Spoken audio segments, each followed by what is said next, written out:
Procès verbal de la première Assemblée générale extraordinaire de RAREC tenue le 1er juillet 2024 au cabinet d'avocats Mpoy Kamolai associé. La première Assemblée générale extraordinaire de RAREC s'est tenue le 1er juillet 2024 au cabinet d'avocats Mpoy Kamolai associé à partir de 16 h.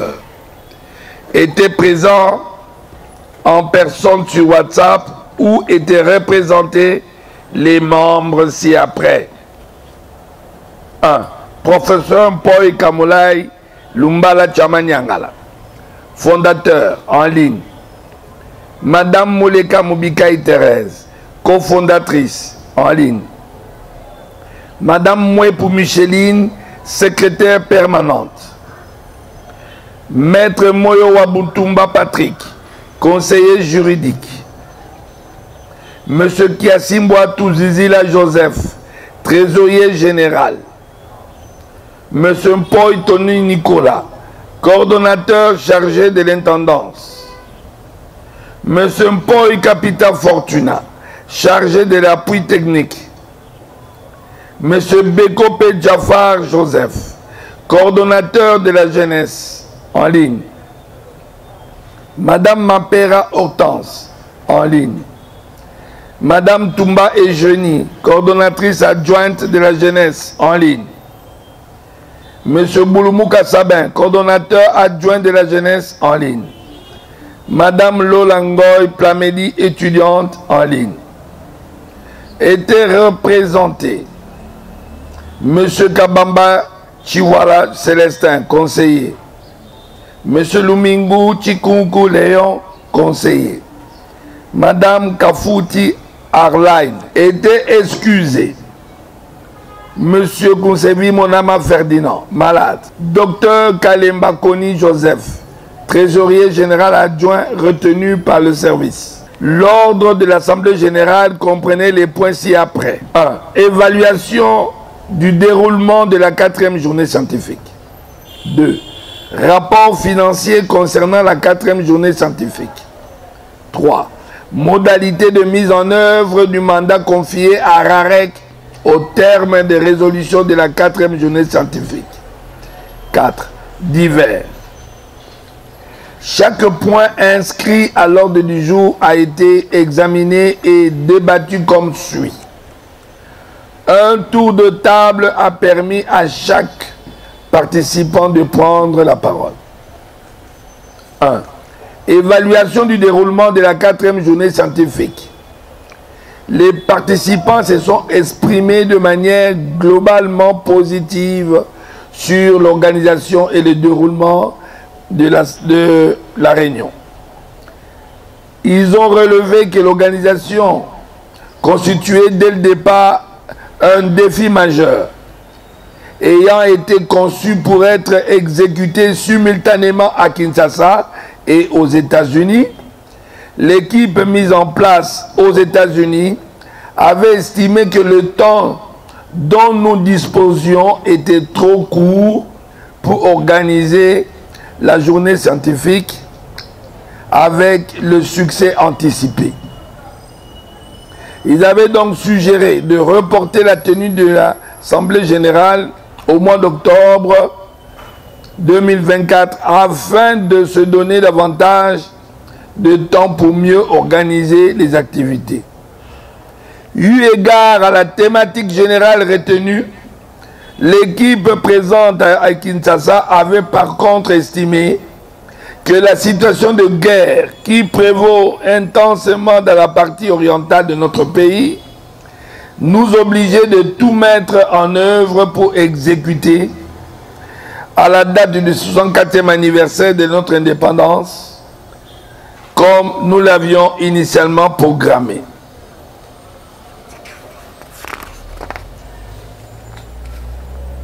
Le constat unanime est que les défis auxquels nous avons été confrontés, ainsi que la gageure que nous nous étions imposés, ont été bel et bien relevés à la grande satisfaction de tous. Néanmoins, les couacs suivants ont été notés dans le déroulement effectif des travaux de la journée scientifique. 1. De difficultés techniques ont été rencontrées pour assurer la connexion Zoom efficacement au niveau de Washington. Ces difficultés nous ont longuement retardé le démarrage des travaux de la journée scientifique qui ont finalement débuté avec 2 heures de retard. 2. Deux intervenants principaux qui étaient programmés, à savoir le révérend pasteur Nsengan Simba Eric et le révérend père Kintiba Georges, ont été malheureusement empêchés à la toute dernière minute de venir faire leur intervention. 3. Les étudiants de Miek Ista s'étaient illustrés par une indiscipline caractérisée au cours du déroulement des travaux. Cette répétition du comportement indiscipliné des étudiants de l'ISTA a conduit l'Assemblée à décider que la section Miek de l'ISTA ne sera plus conviée aux futures activités de RAREC. 2. Rapport financier portant sur l'exécution de la journée scientifique. L'examen de rapport financier portant sur l'exécution de la 4e journée scientifique a été remis à une date ultérieure compte tenu du fait que des dépenses additionnelles étaient encore envisagées. 3. Modalité de mise en œuvre du mandat que les participants de la journée scientifique ont confié à RAREC. Le point 6 des résolutions adoptées au terme de la journée scientifique a chargé et mandaté le rassemblement des acteurs de la Renaissance du Congo, RAREC en sigle, de mettre tout en œuvre pour promouvoir l'effectivité de toutes les actions que doivent être entreprises pour qu'une assemblée constituante soit effectivement mise en place dans notre pays dans les meilleurs délais. L'Assemblée a noté que RAREC est très honoré par la confiance que tous ceux qui ont participé aux assises de la 4e journée scientifique lui ont ainsi témoigné.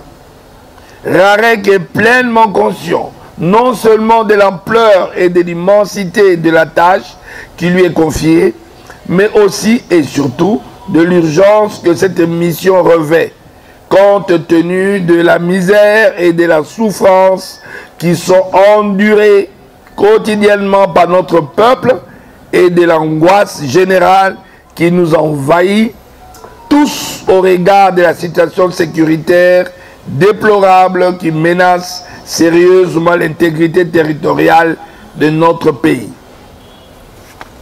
Au regard des exigences susvisées, l'Assemblée a vigoureusement noté que RAREC doit se mettre immédiatement au travail pour entreprendre sans aucun délai l'exécution de la mission que la résolution du 29 juin 2024 nous ont confiée.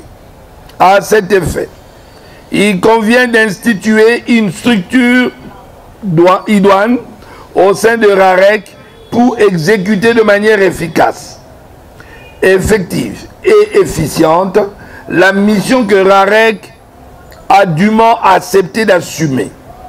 La dite structure est dénommée Comité national pour une assemblée constituante, CENAC. Le CENAC sera diligenté par un comité de gestion comprenant des personnes investies des fonctions ci-après. 1. Le président. Cette fonction sera assumée ex officio par le fondateur de RAREC. 2. Premier vice-président. 3. Deuxième vice-président. 4. Coordonnateur général. Cette fonction sera assumée ex officio par le coordonnateur général de RAREC. 5. Secrétaire général. 6. Secrétaire général adjoint. 7. Secrétaire chargé de relations publiques. 8. Secrétaire adjoint chargé des relations publiques. 9. Trésorier général. 10. Trésorier général adjoint. Cette fonction sera assumée ex officio par la cofondatrice de RAREC. 11. Collège des conseillers. Ce collège comprendra autant de personnes qui voudront bien prêter leur concours à l'exécution du mandat qui est confié à RAREC.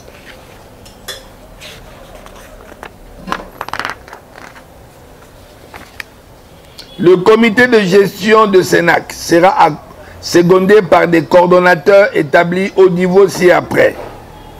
26 provinces de la RDC, 12 pays africains dont 9 pays qui avoisinent la RDC et 3 pays qui ont une concentration massive des Congolais, Afrique du Sud, Cameroun et Kenya. 8 pays d'outre-mer qui ont une concentration massive des Congolais, Allemagne, Belgique, Canada, États-Unis, France, Italie, Pays-Bas et Royaume-Uni. La première tâche qui incombera à chacune des personnes qui sera acceptée d'assumer l'une des fonctions susvisées sera de rédiger des termes de référence.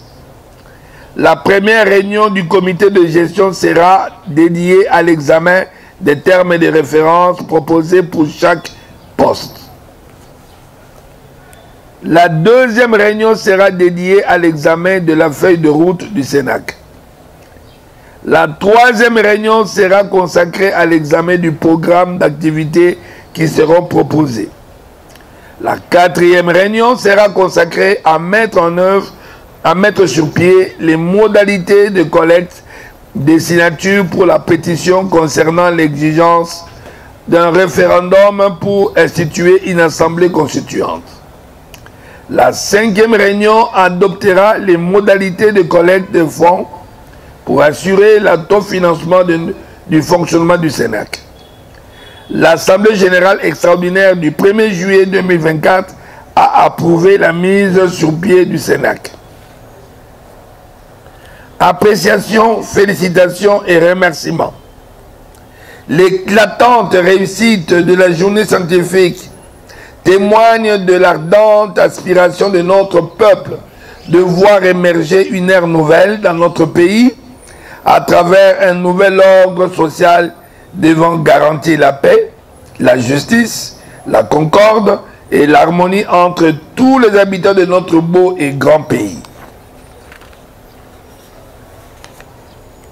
Au regard de cette réussite, l'Assemblée a chargé le fondateur de RAREC de transmettre à l'ANC, au CALCC, à l'UCC et à JPF la haute appréciation de RAREC pour la confiance que chacune des partenaires susvisés a investi dans RAREC et travaillant en synodalisé avec nous pour organiser la 4e journée scientifique de RAREC.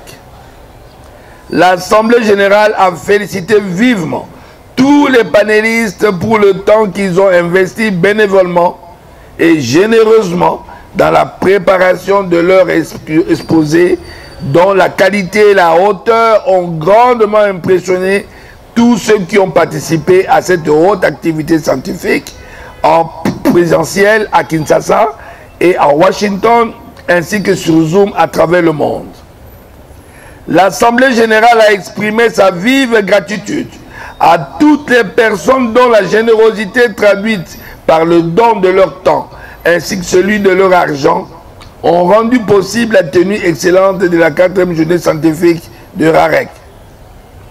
Enfin, l'Assemblée générale a rendu un vif hommage au couple fondateur de RAREC, le professeur Paul Kamulai Lumbala Chamanyangala et son épouse Mamad Moubikai Thérèse pour la qualité de leur engagement exemplaire et sans borne dans la promotion du redressement de notre pays pour le transformer rapidement en Eldorado africain. Commencé à 17h05, l'Assemblée générale a été clôturée à 20h35.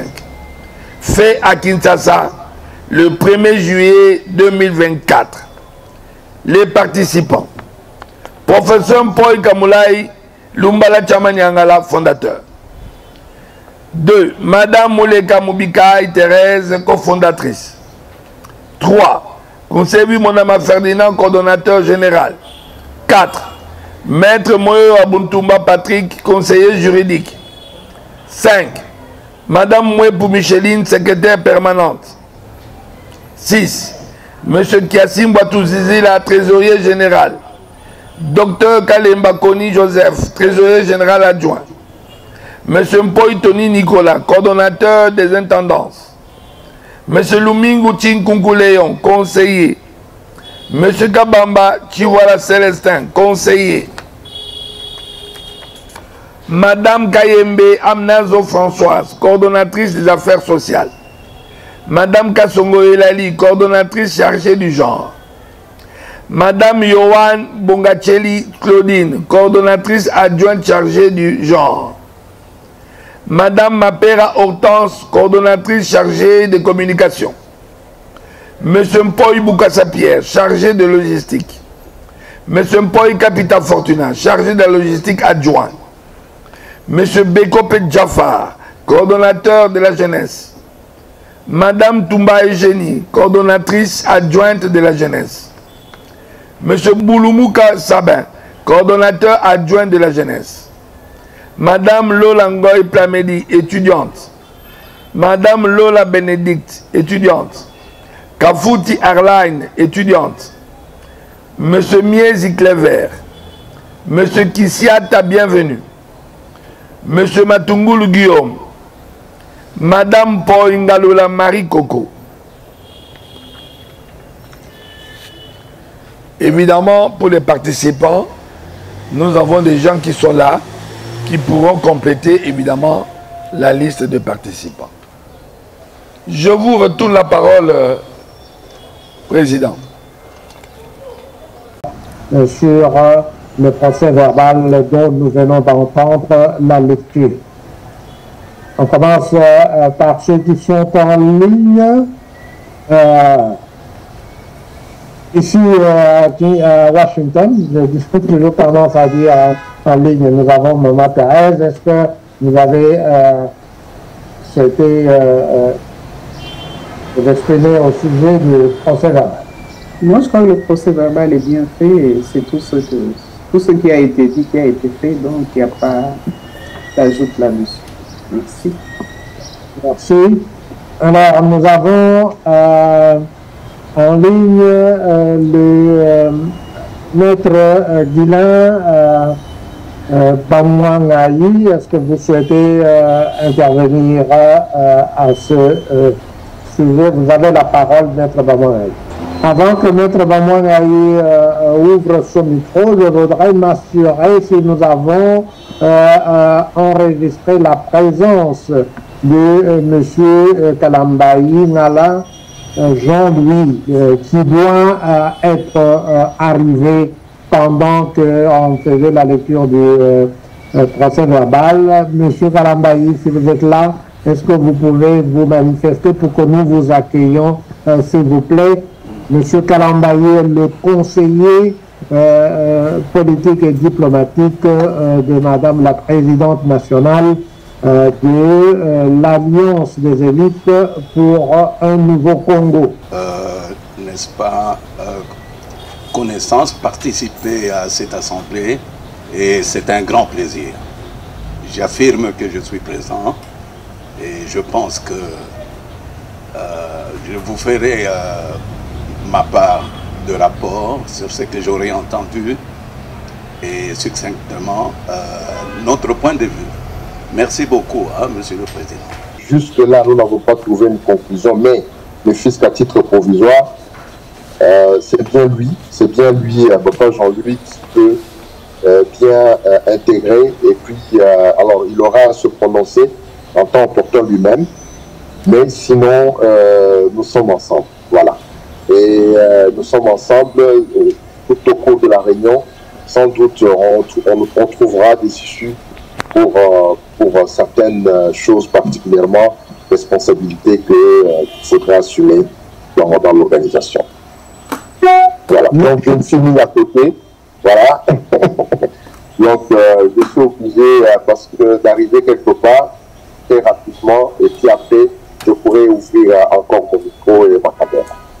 Merci beaucoup. Non, je suis en train de suivre. Merci beaucoup, chers confrères. Alors, nous avons en ligne Maman Tchébé Madeleine, qui avait participé aussi à l'Assemblée, pardon, à la journée scientifique. Maman Tchébé, est-ce que vous souhaitez intervenir à ce stade?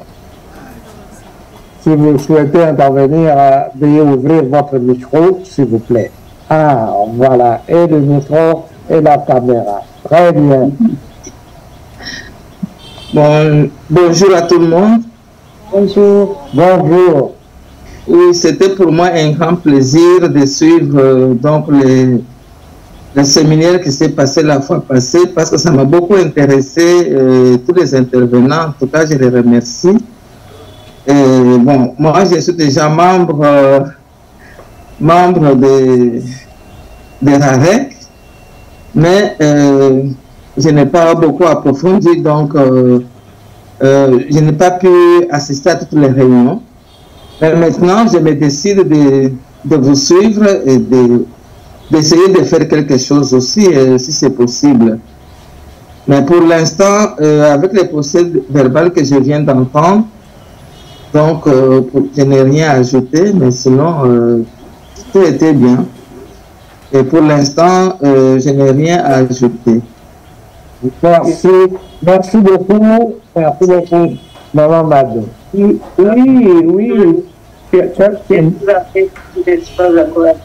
Non, ben tu peux suivre sur...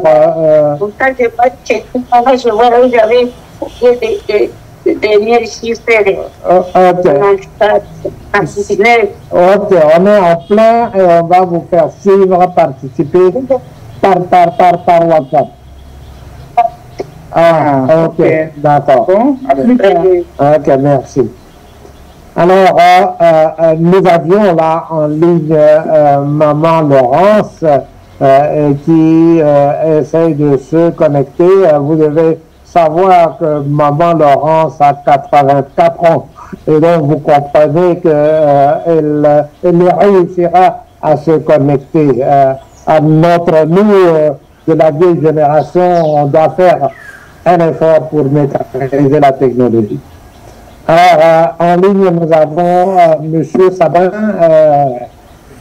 Si vous souhaitez intervenir, M. Sabin, vous avez la parole. Ouvrez votre micro.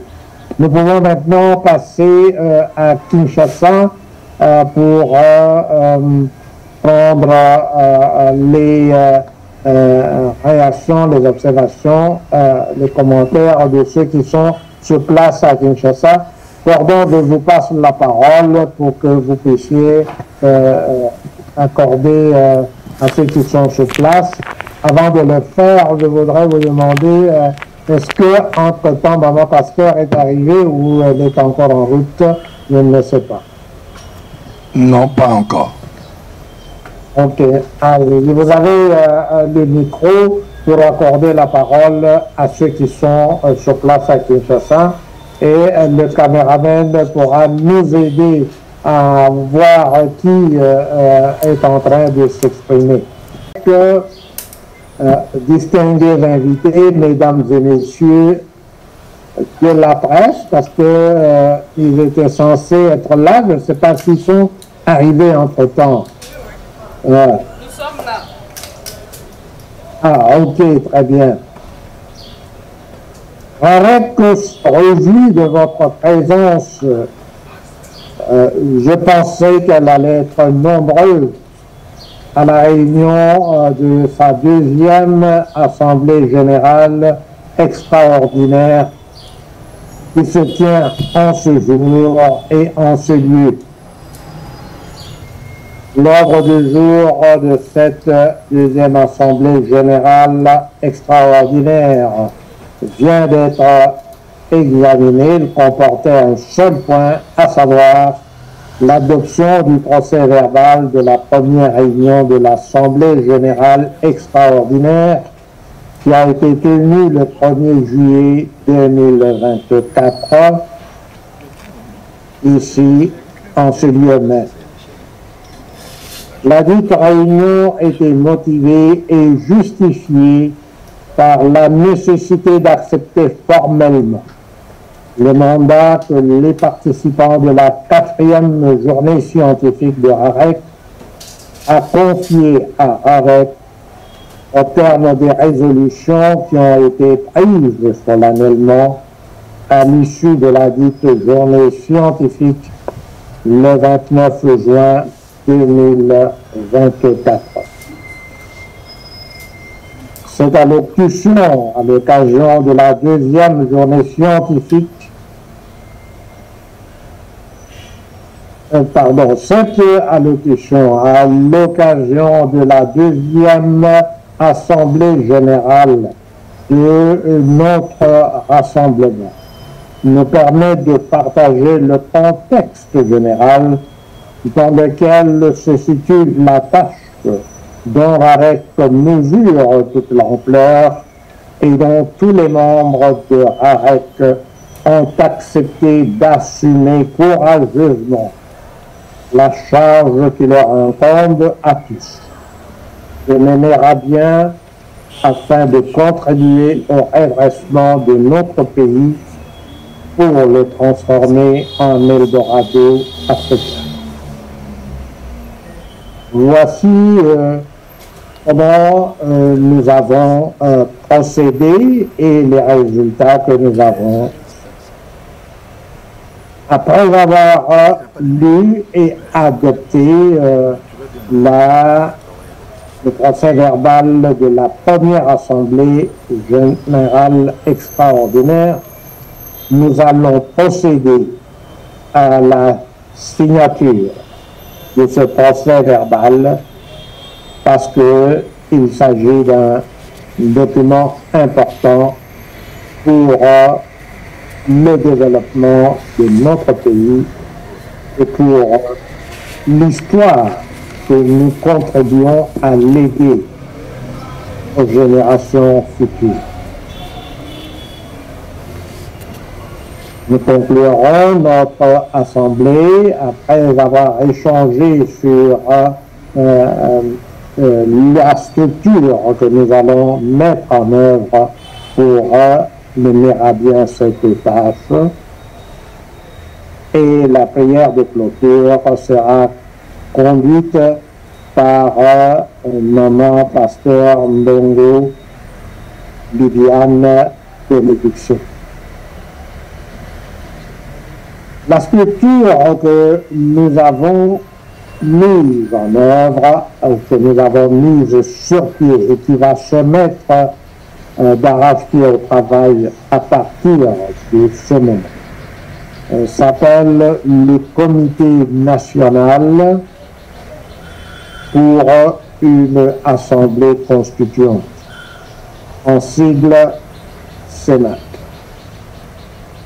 C'est une structure ad hoc que le rassemblement des acteurs de la Renaissance du Congo a institué en son sein en vue de s'acquitter comme il se doit du mandat qui lui a été confié au terme de la résolution prise à l'issue de la 4e journée scientifique de RAREC, initiant une pétition pour exiger la convocation d'une assemblée constituante par référendum. L'objectif principal ou les objectifs que le Sénat entend poursuivre sont comme suit. 1. Quel est notre objectif général? C'est de produire le nombre minimum de 100 000 signatures qui sont requises sur la pétition que le peuple déposera sur le bureau d'une des chambres législatives pour convoquer un référendum afin de mettre en place une assemblée constituante. Les objectifs particuliers sont les suivants. 1. Élaborer un cahier des charges qui devra guider la mise en place et les travaux de l'Assemblée constituante. 2. Mobiliser l'adhésion populaire pour la mise en route de l'Assemblée constituante. 3.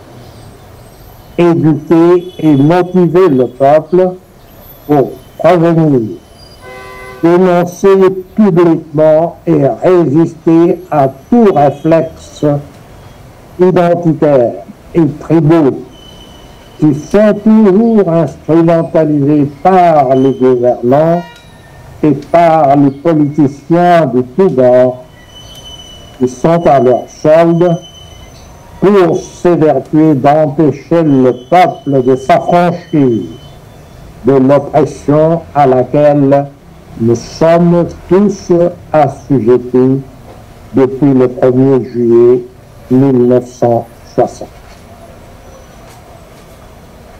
Pour atteindre ces objectifs particuliers et l'objectif général évoqué ci-dessus, nous allons et nous avons besoin de nous assigner des objectifs quantitatifs.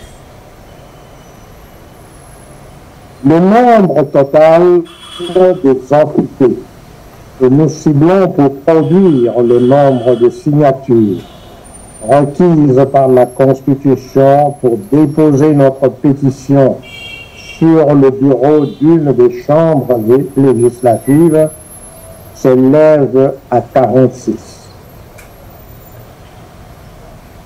Comment est-ce que nous sommes arrivés à ce chiffre? C'est très simple. Nous avons 26 provinces à l'intérieur de notre pays. Nous avons identifié 12 pays africains et 8 pays d'outre-mer. Ça fait un total de 46 pays.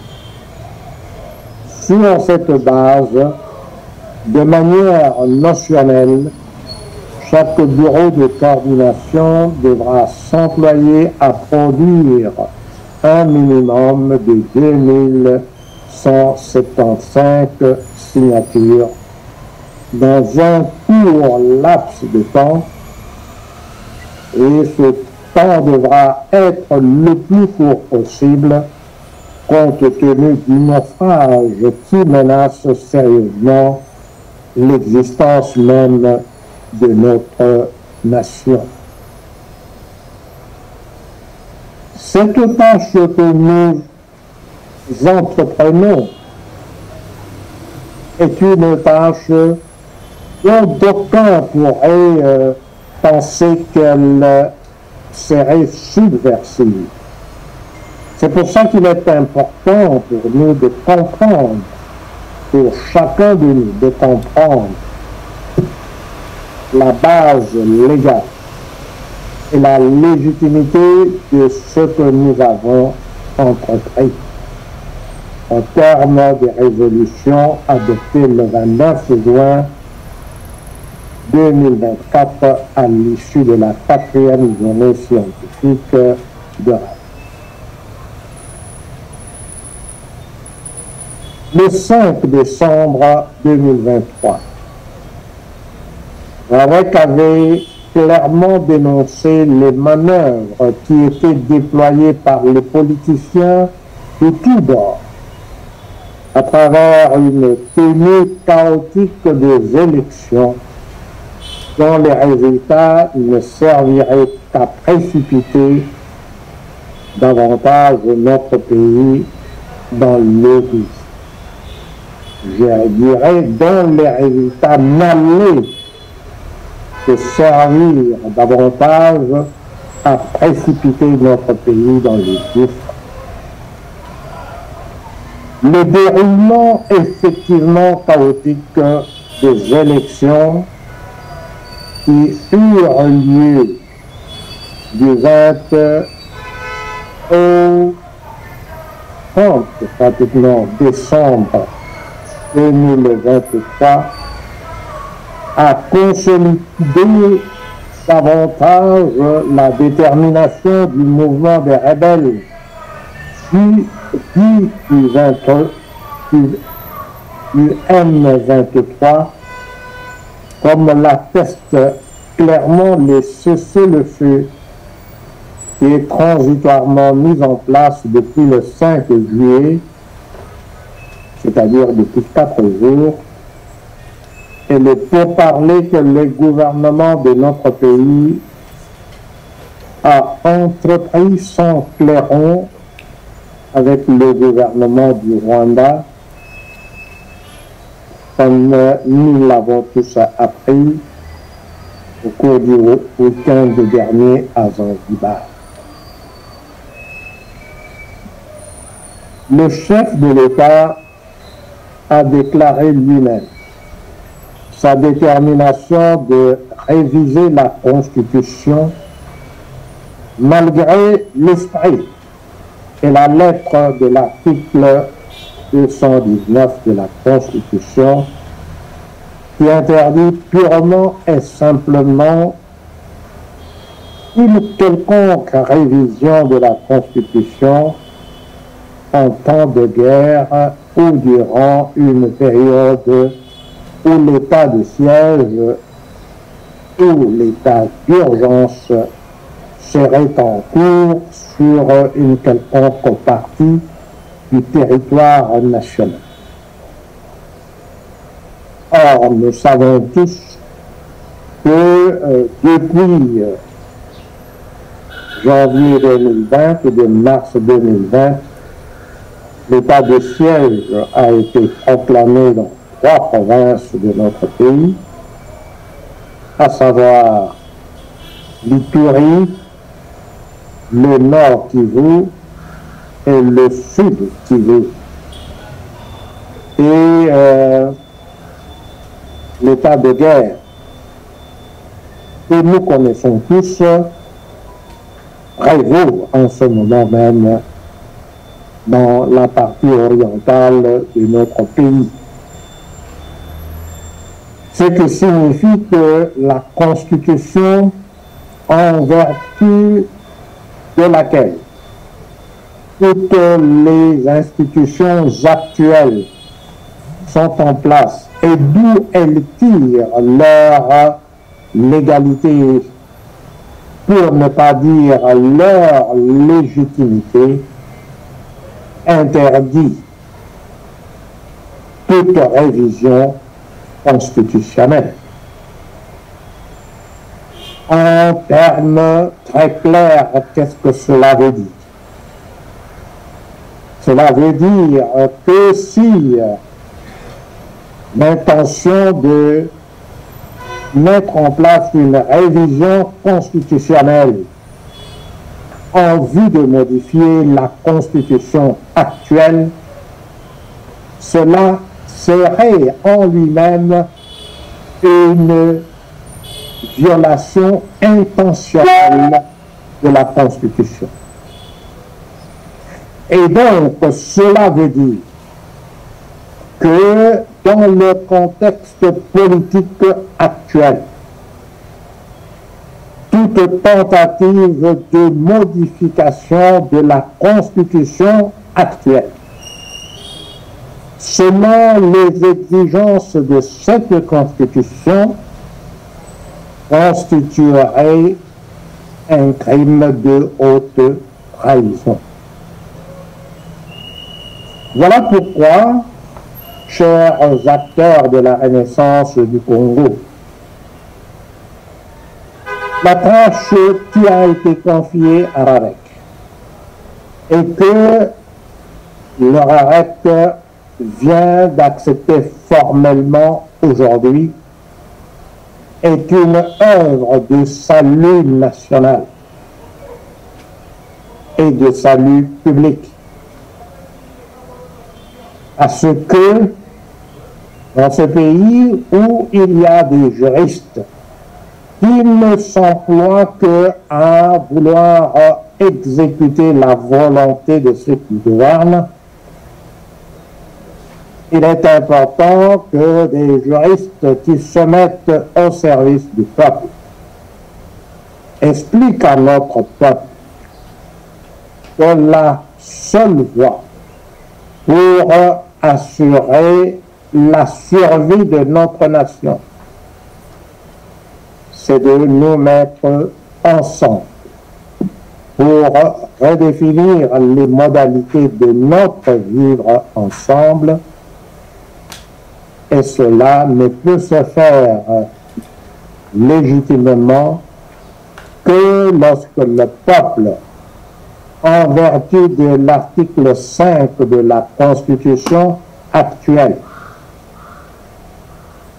exerce le pouvoir directement par voie de référendum. L'article 27 de la Constitution stipule que tout Congolais, toute personne peut agir par voie de pétition, individuellement ou collectivement, pour demander à l'autorité publique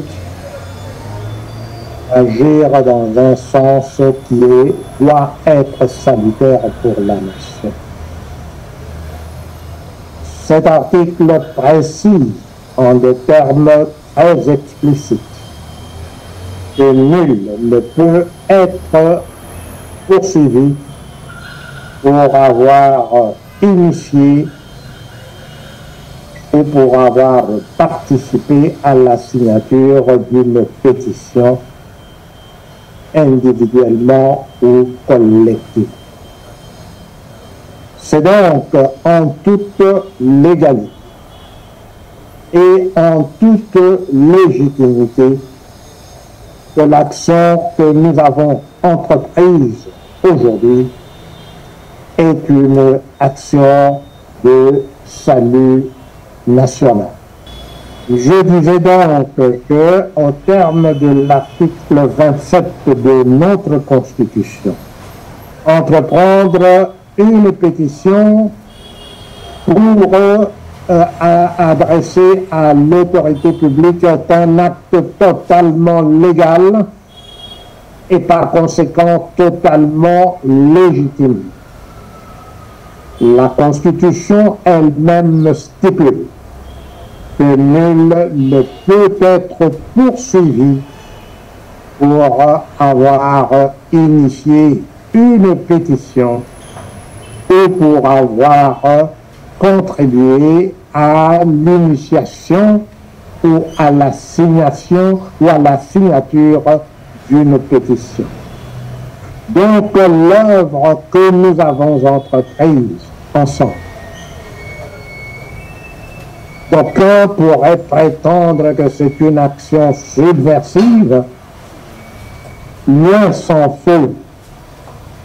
D'aucuns pourraient prétendre qu'il s'agit d'une action qui ne devrait pas être entreprise en temps de guerre, parce que en ce moment, la seule chose que nous devons tous faire, c'est de nous mobiliser pour mettre fin à cette guerre d'agression.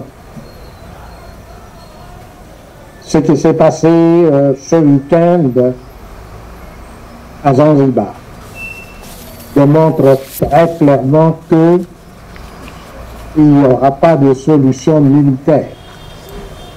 Et donc, sur le plan politique, pour y arriver, c'est nous, le peuple, qui devons comprendre que nous devons œuvrer pour que la majorité de nos compatriotes comprennent que la solution politique, c'est la redéfinition, pas la renégociation, du partage du pouvoir entre ceux qui ont pris les armes pour arracher le pouvoir et ceux qui utilisent les armes pour conserver le pouvoir.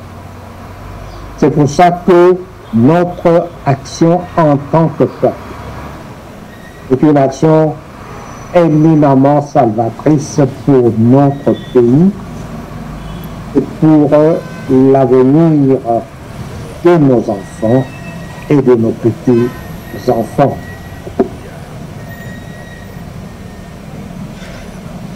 L'article 218 alinéa 4 de la Constitution donne à une fraction du peuple ce que nous représentons aujourd'hui.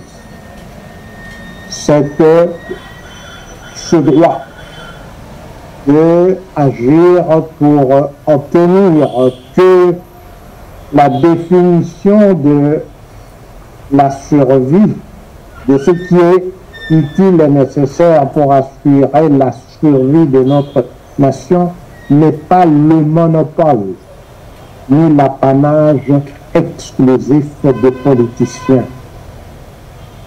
Voilà pourquoi, en tant que peuple, détenteur du pouvoir, il nous incombe d'agir par la voie pacifique, c'est-à-dire par l'usage intelligent de notre intelligence, pour que ce pays qui est un don béni de Dieu, comme nous le chantons dans notre hymne national, puisse retrouver sa grandeur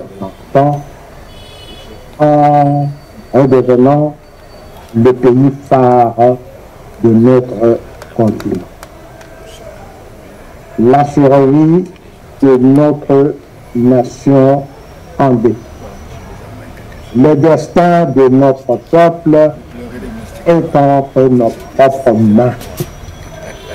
Nous ne pouvons pas continuer à penser que c'est l'Occident ou l'Orient qui viendra nous tirer de la misère dans laquelle nous n'avons cessé de nous enfoncer en tant que nation et en tant que peuple depuis le 1er juillet 1960.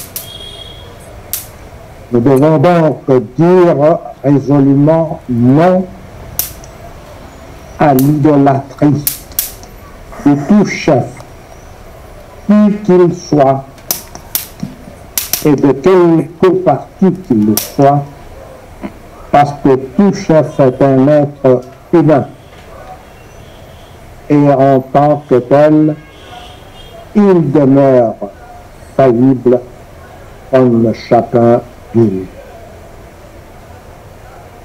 En conclusion de tout ce qui précède, voici le canevas du Sénat tel qu'il a été adopté le 1er juillet au terme de délibération de la réunion de la première Assemblée générale extraordinaire. Nous avons entendu au terme du procès verbal dont la lecture nous a été faite, quelle est la structure du comité de gestion, donc je n'y reviendrai pas. Nous avons ce que nous proposons maintenant, ce sont les noms des personnes qui ont accepté d'ores et déjà de faire partie du collège des conseillers. Il s'agit de tous les membres, tous les panélistes qui nous ont édifiés à travers la journée scientifique. Et à ces panélistes, nous avons associé les autres personnes qui ne s'étaient pas exprimées à l'époque. Donc, nous parlons de M. Kankondé François, Matete Kankondé François, M. Kabamba Chouala Célestin, M. Mpoitoni Nicolas, M. Lumini Tchinkunku Léon, Monsieur qui a signé Pézévila Joseph, Dr Kalemba Koni Joseph, Dr Kanjina Katanda Philomène, Madame Yohan Bokacheli Claudine, Madame Kassongo Zali, Monsieur Damba Dadi, Madame Nkadanoxi Laurence, Madame Chebwe Madeleine, Monsieur Nalula Nle Kusuba Dodo, Monsieur Kazadi Kapenga Ezekiel, Monsieur Kachala Mulimba Dani, Madame Age Sinu Awameni. Je n'ai pas mentionné le lieu de toutes ces personnes parce qu'elles viennent de différents pays que nous avons listés ci-dessus. Au-delà de ces coordinateurs pour les pays de la diaspora, nous aurons des coordonnateurs provinciaux qui vont être choisis, désignés en fonction de leur résidence effective au chef-lieu de la province. Donc, voilà, chers compatriotes, la description résumée de la tâche que nous allons tous entreprendre avec détermination compte tenu de l'urgence actuelle en vue de contribuer à sauver notre pays, car ce pays n'appartient pas à la minorité des politiciens. Je vous remercie pour votre très aimable attention.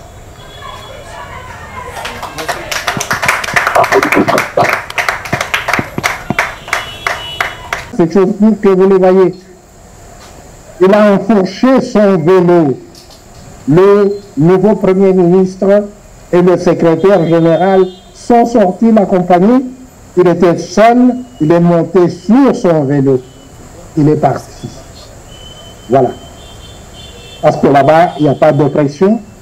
Et quand on devient ministre, ce n'est pas pour être entouré. Donc voilà ce que...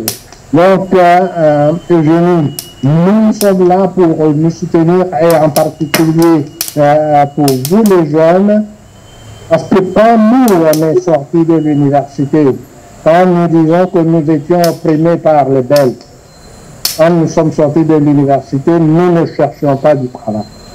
Le travail nous attendait. Et aujourd'hui, qu'est-ce qui arrive avec vous? Nous vous disons, et les politiciens vous disent, non. Donc, la formation que vous avez vue à que vous avez reçue à l'université n'est pas adaptée. C'était une formation livresque. Vous devez sortir de l'université et créer du travail pour vous. Et vous acceptez ça. Nulle part au monde, on me dit aux enfants, quand ils finissent l'université, que c'est pour qu'ils créent eux-mêmes leur travail. Voilà. Merci, je passe la parole à Maître Bamangali. Quel confort, vous avez la parole. Oui, merci, professeur et distingué confrère, pour la parole. Je voudrais juste d'abord faire rectifier un point sur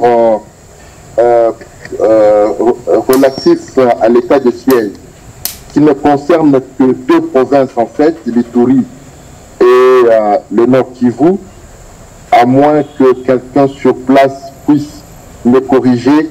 Le Sud Kivu n'est pas concerné par l'état de siège. Autre chose, c'est par rapport à votre allocution. Je vous remercie pour votre allocution.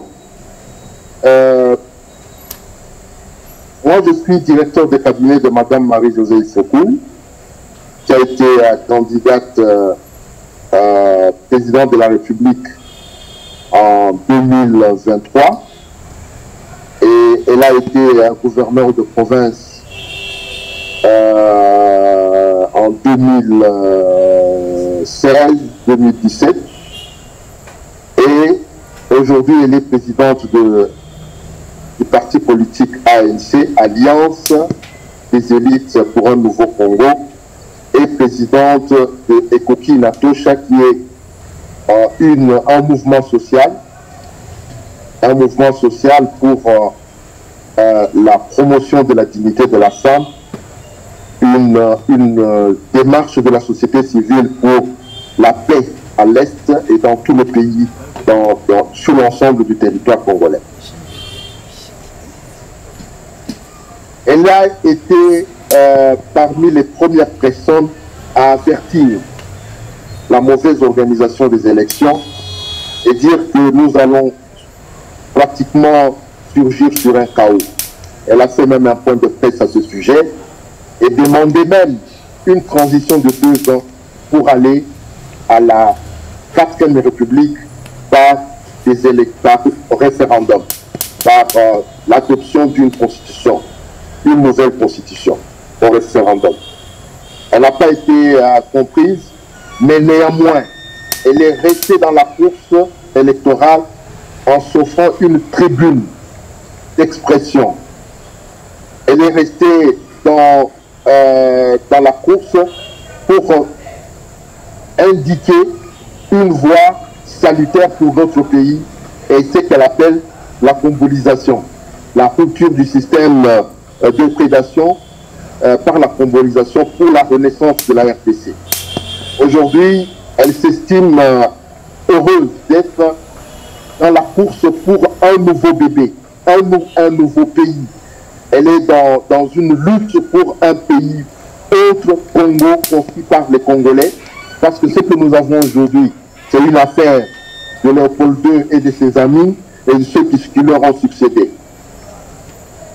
Mais néanmoins, lorsque les résultats des élections sont sortis, même au moment où elle allait voter, elle a dénoncé la mauvaise organisation qu'elle avait trouvée dans les bureaux de vote. Lorsque les résultats ont été proclamés, elle a été parmi les premières personnes à féliciter le chef de l'État, quelle que soit, malgré la situation désastreuse de l'organisation, elle l'a néanmoins félicité. Et pour elle, la critique des élections, voilà, nous pouvons nous en servir peut-être comme élément de réflexion, mais c'est une page tournée. Elle a le regard sur 2028. Nous devons nous préparer pour 2028. Nous devons nous préparer pour une nouvelle constitution.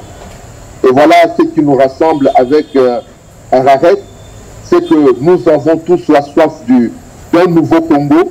Nous avons la soif d'un État qui renaît de ses cendres, mais qui est porté par les Congolais avec des valeurs qui le fassent vivre. Alors donc, ça risque d'être le point de bémol dans la locution, parce qu'elle ne voudrait plus revenir sur, sur ces élections, sur la critique de ces élections. Elle pense que c'est une page tournée. Mais néanmoins, lorsque le chef de l'État a accepté qu'on constitue une commission, ça ne reste qu'une réflexion, c'est-à-dire une étape de réflexion sur la nouvelle constitution. Sans doute, au moment opportun, lorsqu'il faudra organiser le référendum, on devra prendre les dispositions pour mettre fin à l'état de siège. On devra prendre toutes les dispositions pour respecter les conditions qui sont fixées dans la Constitution. Mais c'est une bonne chose qu'une constituante soit formée aujourd'hui, existe pour réfléchir sur notre nouvelle Constitution. Ça peut être un groupe d'études qui n'empêche pas certaines mesures sécuritaires pour le pays. Donc nous pensons que cette constituante doit exister, c'est une nécessité pour nous pour aller à la 4e République. Voilà juste ce que je voudrais ajouter pour enrichir l'allocution du professeur Paul. Voilà, je vous remercie. Merci beaucoup, cher confrère. Juste une petite réaction rapide de ma part. nous ne voulons pas entretenir une quelconque querelle sur les élections qui sont passées et dont chacun sait ce qu'ils ont passé. Nous voulons simplement aussi dire comment est-ce qu'on peut s'inscrire, je dis comment est-ce qu'on peut s'inscrire. Notre vécu, c'est ici et maintenant. 2028, oui, 2028. Mais aujourd'hui, est-ce qu'en 2000, on arrivera en 2028? Est-ce qu'il y aura un pays en 2028? Regardez ce qui s'est passé hier à Zanzibar. Et qu'est-ce que c'est? Nous parlons des étrangers qui nous gouvernent, qui déterminent notre destin. Nous avons, et nous sommes ici entre nous pour réfléchir en tant que compatriotes. Monsieur Nanga a surgi de nulle part et pour devenir le chef des rebelles. Pourquoi? Parce qu'il veut être au pouvoir. Il n'y a pas autre chose. Et ceux qui sont en train de les armer, c'est eux qui soufflent le chaud et le froid. Cette trêve dont on nous parle aujourd'hui, elle est imposée par qui? Voilà les véritables problèmes des questions que nous devons nous poser et auxquelles nous devons trouver des solutions idoines, ici et maintenant, pas en 2028.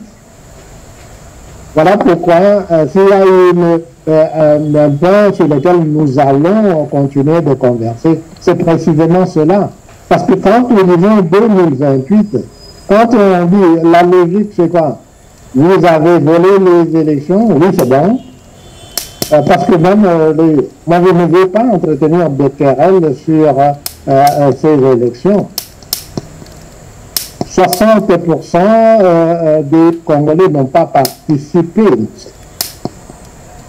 Au nom de quoi est-ce qu'on peut dire non, vous n'avez pas droit à la parole, la minorité a décidé, vous vous inclinez.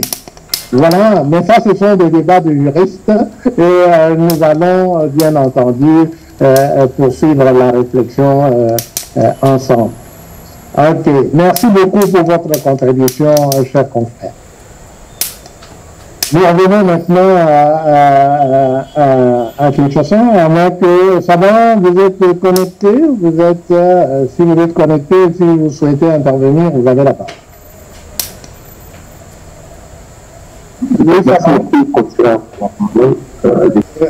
Très bien. Alors, nous revenons à Kinshasa. Est-ce que après il y a un autre jeune, parce que je vois que le temps est en train d'avancer, l'obscurité est en train de s'installer aussi. Est-ce qu'il y a un autre... celui qui voulait intervenir, c'était un jeune ou c'était un moins jeune? Il a la parole. C'est un vieux, c'est Papa Jean-Louis. Ok, Papa Jean-Louis, vous avez la parole.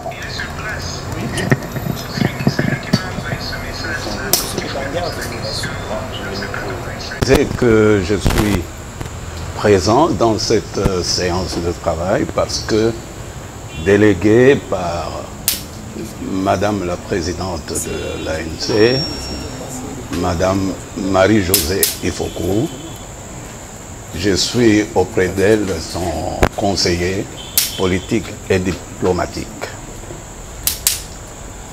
J'étais intéressé par une chose, votre engagement pour aller vers le changement. Mais j'ai aussi suivi votre exposé et même généralement, les gens pensent que pour les changements, il faut passer par la Constitution. Donc les débats ici risquent d'être dominés par le changement de la Constitution, où vraiment les avis sont très divergents. Mais j'ai quand même, je reste sceptique. Dans la mesure où le changement que nous sommes en train d'appeler de tous nos voeux, c'est un changement qui doit se faire d'abord et préalablement dans l'être de l'humain, dans son mental. Dans son mental. Et ici, je parle de la jeunesse. Cette jeunesse qui n'est pas du tout encadrée dans toutes les structures de la société en vue d'être acteur du changement. Je vous donne pour exemple, eh bien, le pouvoir ne sera exercé que par les partis politiques généralement, les partis politiques qui sont censés assurer la formation des jeunes gens pour exercer ce pouvoir. Or, il se constate malheureusement, vous-même vous l'aviez souligné, que le pays est dans le naufrage. Ici, nous devons parler de quel naufrage? Nous parlons du naufrage même de l'esprit, le naufrage même au niveau de valeurs. Donc nous sommes face à une situation, en résumé, de déficit, du naufrage, du leadership moral. Et vous êtes en train de vouloir mener une lutte pour le changement. Ce changement-là, pour des gens qui doivent être alignés pour notre avenir à exercer le pouvoir, ces jeunes-là, au sein de partis politiques, en tout cas, il y a une carence d'abord de leadership moral, ensuite, déficit total de formation pour exercer le pouvoir. Je ne vois nulle part, je n'entends nulle part qu'on met quand même, on souligne avec un trait fort qu'il faut absolument s'occuper des jeunes, de leur formation au niveau des partis politiques. Parce que le rôle du parti politique est de former les adhérents au parti politique pour exercer le pouvoir. Ils n'ont pas d'autres objectifs, ils n'ont pas d'autres missions. La mission d'un parti politique, essentiellement, est de former ses adhérents, avoir des gens qui ont le potentiel suffisant pour exercer le pouvoir. Mais maintenant, j'ai l'impression qu'on place au devant de notre lutte le changement de la Constitution. Mais on ne peut pas faire de la Constitution une idole. La Constitution n'est qu'un instrument pour la politique. La Constitution, elle a besoin de changer. Une Constitution évolue dans le temps.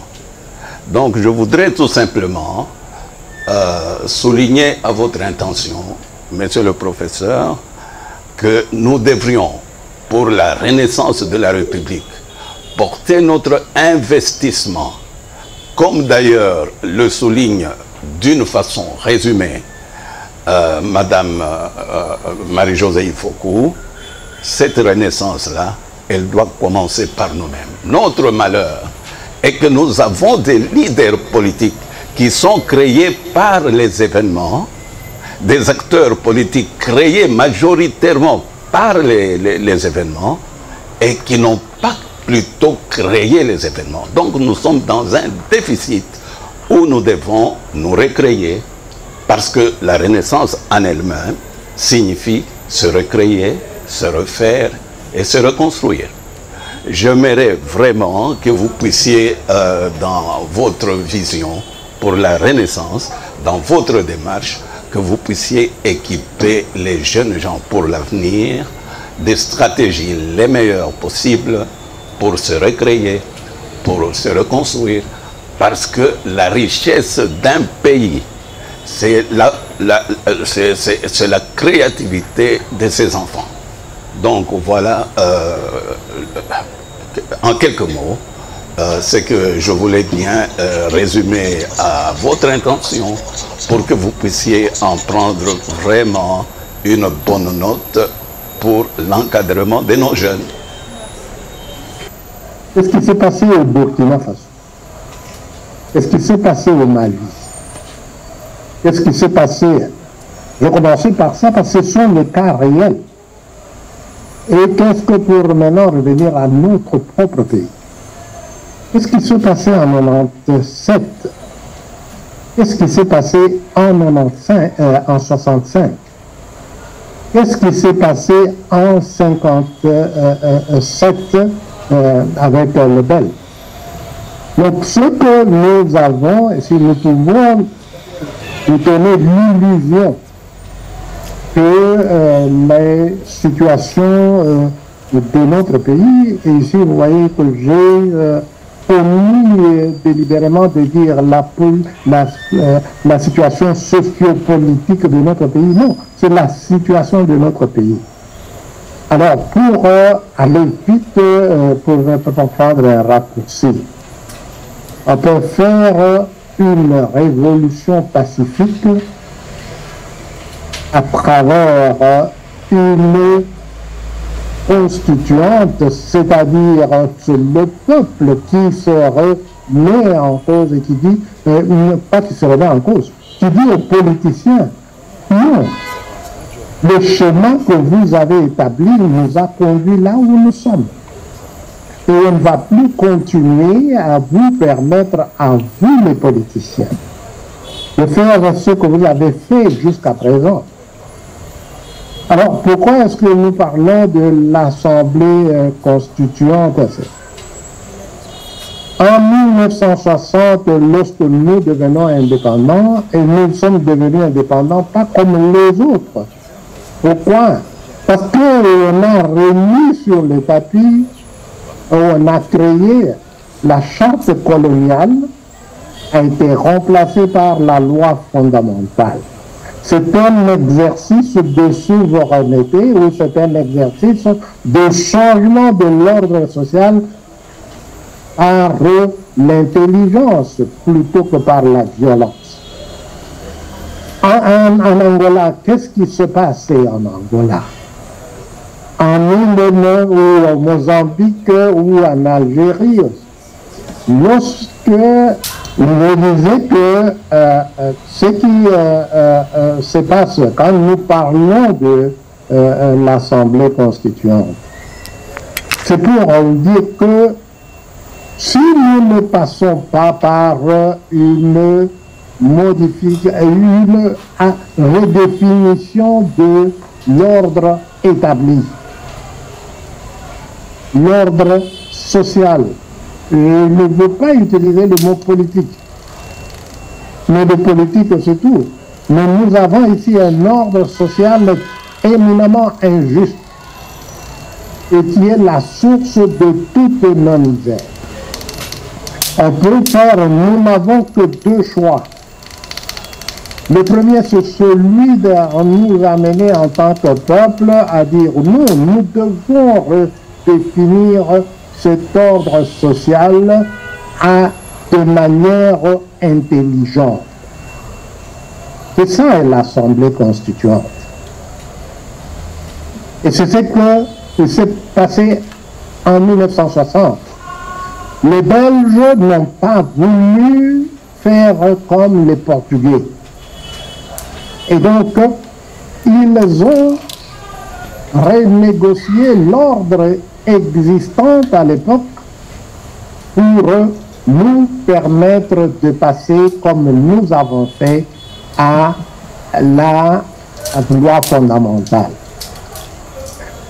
Ailleurs, et c'est ce que les Français ont fait de manière générale à travers l'Afrique équatoriale française et l'Afrique occidentale française.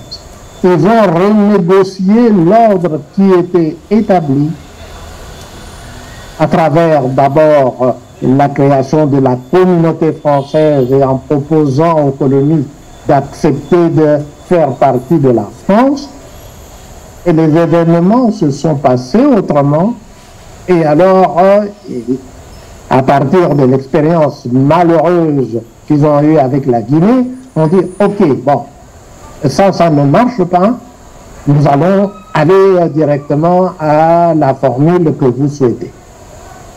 Donc ce que nous proposons ici, ce n'est pas une démarche purement académique, je ne veux pas dire intellectuel, académique. Ce n'est pas un exercice futile. Vous avez parlé des politiciens. Les politiciens n'ont pas. Ce n'est pas, le pouvoir n'appartient pas aux politiciens. Le pouvoir n'appartient pas aux partis politiques. Nous en avons 900 000 aujourd'hui. On a vu ça dans quel pays? Et comment, qu'est-ce qui nous a amené à 1000 pays? C'est Mobutu qui a lancé ça. Quand il nous a dit ça, et quand on a revendiqué, les politiciens ont revendiqué les multipartismes intégral, il a créé tous ces partis. Et aujourd'hui, ce que nous avons, c'est le véritable, c'est ça la prise de conscience que nous devons avoir. Nous ne pouvons pas continuer à être enfermés dans un schéma théorique, parce que vous avez commencé par un postulat. Ce sont les partis politiques qui doivent préparer les gens à exercer la politique. Rien, je m'explique, et puis je considère que rien n'est plus faux que ça. Ce ne sont pas les partis politiques qui doivent. Le peuple est toujours souverain. Et le peuple congolais, nous sommes pris et enfermés dans un schéma où on nous dit que non, les partis politiques, vous voulez changer, créer un parti politique. Vous n'avez pas de moyen de créer un politique, venez. Moi qui contrôle le pouvoir, je vais vous donner les moyens de créer un parti politique, mais vous serez assujettis à ce que je veux. C'est ça notre... Mais nous allons continuer cette conversation parce que ce que nous voulons, je vais lâcher le mot s'il faut dire ainsi. Non, ce n'est pas la révolution, parce que quand on parle de révolution dans le sens de soulever la rue, non, c'est la révolution de mentalité et la révolution, si on peut ajouter le mot pacifique, pour nous amener en tant que peuple en disant nous n'allons pas détruire notre pays parce que nous voulons chasser ceux qui ont confisqué le pouvoir. Et pour revenir à la prémisse, on aura l'occasion de converser. Non, le schéma actuel que nous avons, il ne suffit pas de déclarer que j'ai été élu. Quand vous avez été élu par et que vous êtes contesté, le fait qu'il y a eu des élections ne résout pas le problème. Et donc, si nous restons passifs, qu'est-ce que nous allons voir? Demain, on va se retrouver après en Vidar avec un accord de partage du pouvoir et nous ne serons pas sortis de l'auberge. Donc voilà, mais nous ne pouvons pas épuiser ce débat ici. Très bien. Y a-t-il une autre demande de parole? Et le secrétaire général, parce que j'ai oublié de mentionner que Maître Ngwangu Barthélémy s'est excusé parce qu'en ce moment même, il y avait une conférence qu'il animée au centre Lindongue organisée par la CENCO et la commission de justice diocésaine de justice et paix. Et lui a accepté de servir dans la position de secrétaire général. Donc pour le moment, nous avons encore, à moins j'ai entendu dans son intervention mon confrère il a dû continuer, il était en train d'aller à un autre rendez-vous, mon confrère Bamwangaï qui a dit qu'il y avait des conversations, des discussions en interne et que Papa Kalambaï serait le mieux placé pour assurer le poste de chargé des relations publiques. Est-ce que c'est trop tôt de vous poser la question ou bien nous devrons attendre une confirmation officielle? Non seulement très tôt, non seulement très tôt, hein, non seulement très tôt, mais prématuré. C'est prématuré. Oui, attendez un peu, je vais vous confirmer. Ok, nous allons attendre. Oui. Alors, pour les autres postes, nous allons attendre que les personnes pressenties puissent se manifester. Et donc, voilà, en ce qui concerne le résultat de notre Assemblée générale d'aujourd'hui. Les coordonnateurs, nous applaudissons Maman Madeleine, qui est coordonnatrice pour la province et pour le pays de Belgique, avec Maman Laurence aussi, qui n'a pas pu se connecter. Et donc, chacun de nous, c'est comme nous sommes très chrétiens et nous nous inspirons du Christ qui a appelé les disciples un à un. Et donc, c'est comme ça, de bouche à oreille. N'hésitez pas à parler à toute personne qui souhaitent s'impliquer dans notre effort, parce que nous voulons éviter ce qui se passe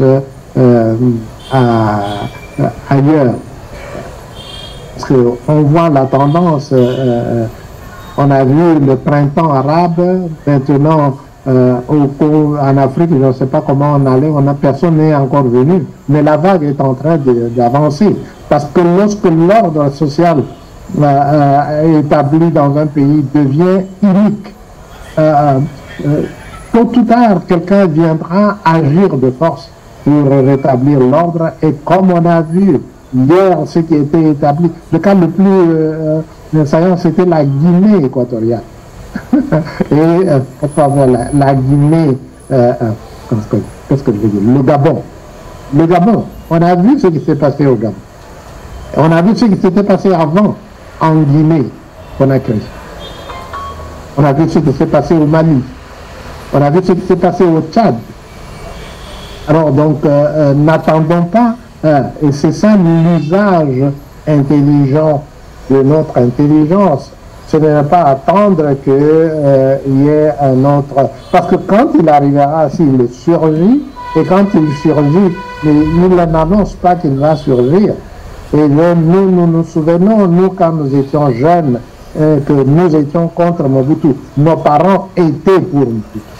Et donc, aujourd'hui, si un jeune militaire se lève pour rétablir de l'ordre dans notre pays, la majorité de la population descendra dans les rues pour l'applaudir.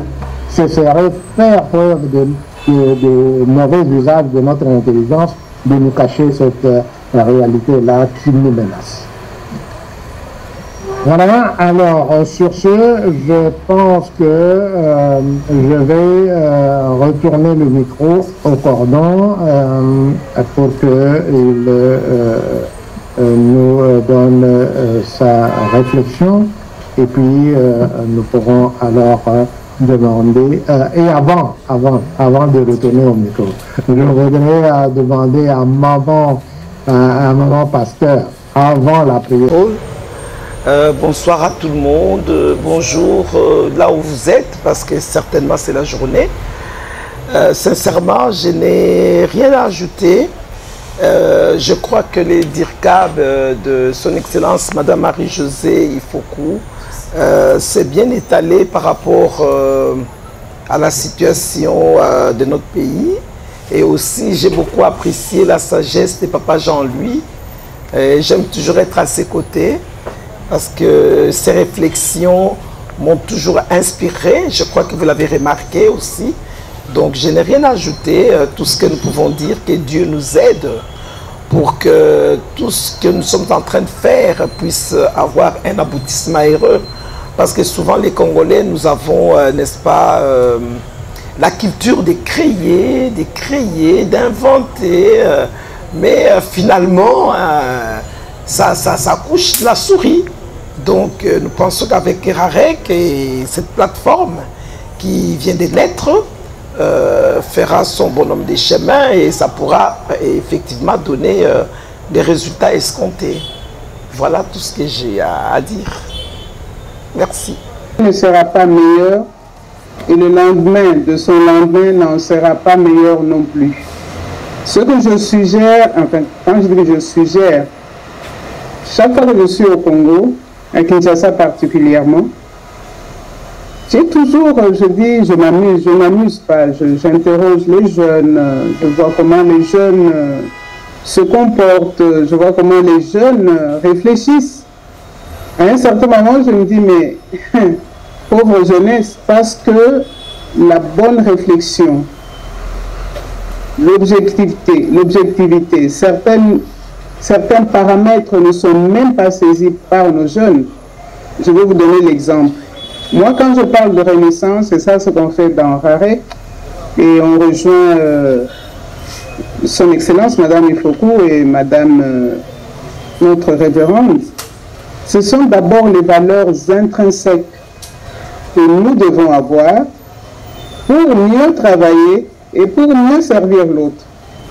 Mais si dans nous, on n'a plus ces valeurs-là, c'est un combat très très dur et très difficile.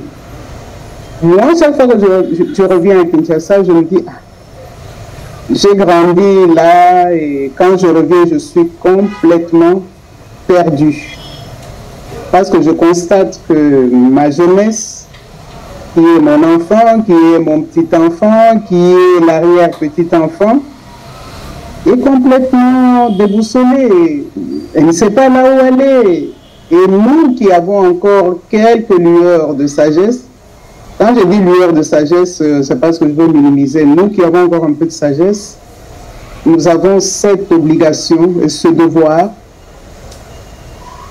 de prendre cette jeunesse-là en main pour que leur avenir soit meilleur. Mais entre autres aussi, la même jeunesse aussi doit savoir quels sont ses intérêts.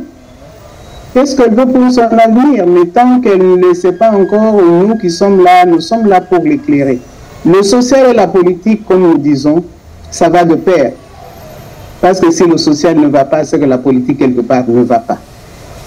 Si mon enfant, mon fils, ma fille, ma petite-fille ne parvient même pas à se rendre compte elle-même que ce n'est pas comme ça qu'elle doit vivre, c'est grave. Donc pour nous qui avons encore quelques valeurs, non pas quelques valeurs, nous qui avons encore des valeurs, nous devons les inculquer à ces jeunes-là pour que leur avenir soit aussi brillant. Mais n'empêche, et moi je me dis toujours, si vous avez quelque chose à contribuer, quelque chose de bien, et je souligne le mot bien, parce que quand je fais quelque chose, je dois tout le temps penser à mon voisin. Et si la chose que je veux faire n'est pas bonne pour mon voisin, et Madame la Révérende nous dit, hein, c'est écrit dans la Bible, bon, on ne la fait pas. Mais ce que nous faisons est bien, parce que nous ouvrons les intelligences, parce que tout commence dans la tête, et nous ouvrons aussi les intelligences, et nous transmettons ce que nous avons reçu à cette jeunesse, qui d'abord est autour de nous.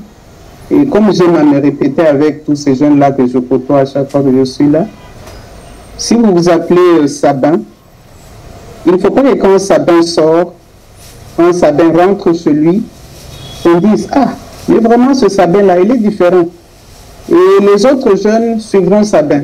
Mais si Sabin sort, bon, après avoir écouté la révérende, Maman Thérèse et bien d'autres adultes qui sont autour de lui, s'il sort et qu'il fait ce qu'il a envie de faire, c'est que Sabin n'a pas appris. Donc le débat est bon, c'est long, mais je vais m'arrêter là pour qu'on puisse avancer. Merci beaucoup. Merci Maman Thérèse. Et sur ce, je repasse le micro à notre cordon pour qu'il nous fasse sa sagesse avant de demander à Maman bénédiction. Déjà de s'excuser, mais heureusement nous sommes arrivés à la fin de notre conférence, de notre assemblée générale, qui s'est très bien déroulée. Tout le monde a approuvé, tout le monde a signé. Cela montre de l'intérêt que tout le monde porte. Et je crois que nous avons du pain sur la planche. Il y a un grand boulot qui nous attend. Nous l'avons énuméré. Donc nous devons maintenant nous mettre au travail. Parce que, comme on a parlé tantôt de la jeunesse, moi je dirais aussi que notre jeunesse commence à manquer un peu de repères. Ils ont besoin de voir des modèles. Malheureusement, le pays est en pleine dégradation. Alors, par manque de repères, finalement, le détournement devient évidemment un succès ici, dans notre pays, parce que les jeunes sont orientés vers l'enrichissement rapide. Il y en a même qui se posent des questions, pourquoi continuer à étudier s'il peut rapidement trouver le moyen d'avoir de l'argent. Donc nous avons vraiment du pain sur la planche et je crois que RAREC, avec ses partenaires, nous allons nous mettre ensemble pour réussir ce pari que nous nous sommes engagés à réaliser ensemble. Et sur ce, je dirais encore une fois merci aux fondateurs, à la cofondatrice, parce que, comme nous l'avons si bien dit dans le procès verbal, ils travaillent d'arrache-pied et ils travaillent bénévolement parce qu'ils veulent un changement, parce qu'ils ont une vision, faire de ce pays un Eldorado africain. Encore une fois, merci fondateur et maman cofondatrice pour votre initiative. Et pour clôturer, je cède la parole plutôt à la maman bénédiction pour la prière de clôture. Éternel Dieu notre Père, Père de notre Seigneur Jésus, nous voulons encore te dire merci pour cette opportunité que tu nous as donnée de pouvoir nous réunir par rapport à notre Assemblée Générale de ces jours. Laisse que tu sois encore glorifié pour tes bienfaits parmi tes enfants, ô Dieu. Merci Seigneur notre Dieu, parce que cette Assemblée Générale a eu sa raison d'être par rapport à ta parole qui nous dit, Seigneur, tu ne veux pas que le sceptre de la méchanceté soit sur le lot des justes, sur le lot de ceux-là que toi tu as appelés à diriger, ô notre Dieu, notre roi, afin que les justes, Seigneur mon Dieu, n'étendent pas leurs mains vers le mal. Voilà pourquoi tu veux qu'à chaque instant, nous qui sommes mis à part, Seigneur mon Dieu, pour la direction, Seigneur des nations, pour être la tête, comme tu l'as dit, la tête et non pas la queue, le premier et non pas les derniers, en haut et non pas en bas, pour éclairer les ténèbres, Seigneur notre Dieu. Tu as donné la réflexion, Seigneur mon Dieu, à tes enfants. Oui, Seigneur, le professeur Paul et à son épouse, pour pouvoir, Seigneur, communiquer cette vision qui vient de toi par rapport à la renaissance de notre nation. Merci, Père. Permets aussi, Seigneur mon Dieu, que tes bienfaits soient répandus dans les cœurs, Seigneur mon Dieu, Père éternel, de tous ceux-là qui ont la bonne volonté de pouvoir, Seigneur, apporter les changements. Nous avons besoin de toi. Nous avons besoin, Seigneur, de ta sagesse et de ton intelligence. Que ton Esprit Saint, Seigneur, éclaire tout un chacun d'entre nous. Que nous voyons plus l'intérêt général que de voir l'intérêt personnel. Tu ne descendras pas pour changer les choses, mais tu travailleras à travers les êtres humains afin que ton nom soit glorifié et que, Seigneur, ton peuple puisse jouir du projet que tu as conçu avant que nous venions au monde. Les projets qui se trouvent dans Jérémie 29, 11, les projets de bonheur, d'espérance et de paix pour un avenir meilleur. Nous nous abandonnons entre tes mains et nous croyons, parce que tu as dit, Seigneur mon Dieu, heureux ceux qui croient sans avoir vu. Nous croyons en ta parole et nous savons qu'avec toi, nous ferons des exploits. Nous te rendons infiniment infiniment grâce.